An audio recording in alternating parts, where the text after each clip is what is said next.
Ganz herzlich willkommen heute in der Edith Stein Kapelle der Katholischen Hochschulgemeinde in Wien.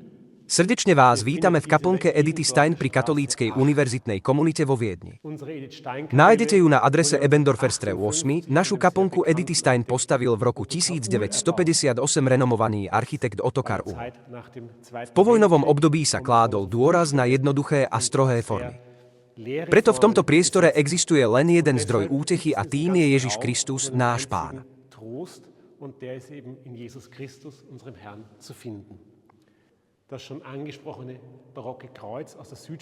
Barokový kríž z južného Štajerska tu zohráva výnimočnú úlohu.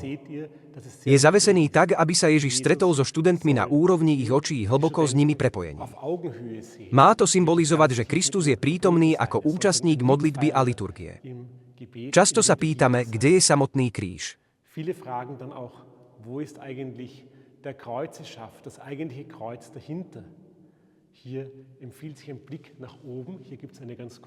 Odpoveď ponúka pohľad nahor. Po celej miestnosti sa tiahne veľká neónová svetelná inštalácia zo severu na juh a z východu na západ. Symbolizuje všade prítomnosť kríža a pozýva každého, kto sem príde, aby sa zapojil do modlitby a stretol sa s Ježišom. In das Gebet, in die Begegnung mit dem Herrn, mit Jesus mit hineingenommen sein. Seit 1993 Od roku 1993 je naša kaplnka zasvetená svätej Edite Stein. Toto rozhodnutie urobil vtedajší pomocný biskup Christoph Schönborn. Edith Stein bola významná židovská konvertitka, uznávaná filozofka a neskôr karmelitánka. Jej život sa skončil 9. augusta 1942 v Auschwitzi, kde bola brutálne zavraždená.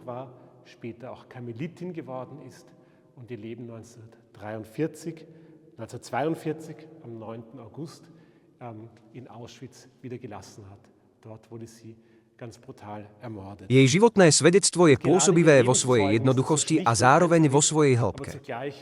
Celkom sa odovzdala Bohu postoj, ktorý sa odráža aj v strohom prevedení tejto kaplnky. Jednoduchý kríž a rovnako jednoduchý, dôsledný život rehoľnej sestry, ktorá nasleduje Krista.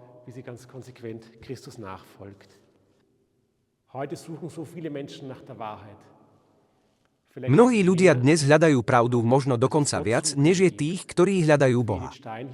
Edith Stein po smrti svojho školiteľa Edmunda Husserla povedala: kto hľadá pravdu, hľadá Boha, či si to uvedomuje, alebo nie.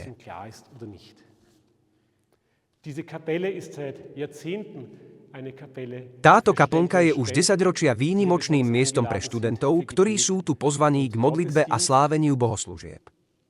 Aktuálne informácie a časy bohoslúžieb nájdete na webovej stránke Katolíckej univerzitnej komunity Viedeň www.khg.wien.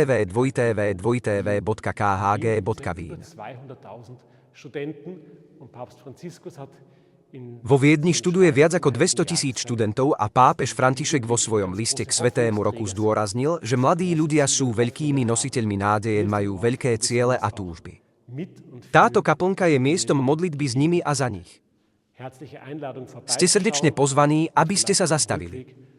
A možno využijete túto návštevu aj na krátku prestávku v susednej kaviarni Café Kaspar na šálku kávy. Vždy sa oplatí navštíviť túto kaplnku v srdci Viedne.